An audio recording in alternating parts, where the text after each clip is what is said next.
You knew him, didn't you? Then you had that one little feeling. But you waved it away.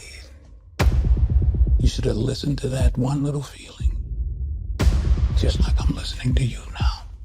You can talk to me. I'm all a friend you got. You're not exactly a department favorite. Things probably changed a lot since you left. You still got to catch him, right? Yeah. Not that much has changed then, right? I can assure you all we are taking a 24/7 all-hands-on-deck approach to these cases.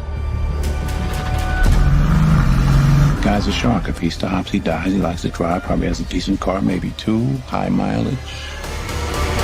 You must really like my car. I do. How's the trunk space?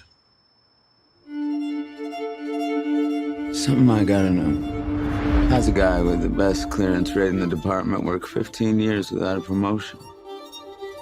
Maybe I didn't go to the right church. When I look in your eyes, what I see, it ain't good.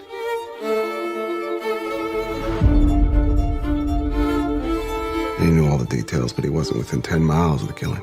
Why is that? Why is that?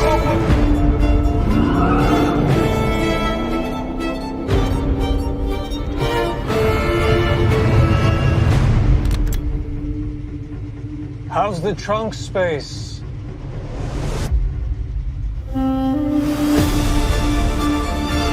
What do you want? I want to nail the bastard. For who? For all of the girls he killed. Well, I want to nail him too. Difference is, I'm doing it for me. It's the little things, Jimmy. It's the little things that rip you apart. It's the little things that get you caught.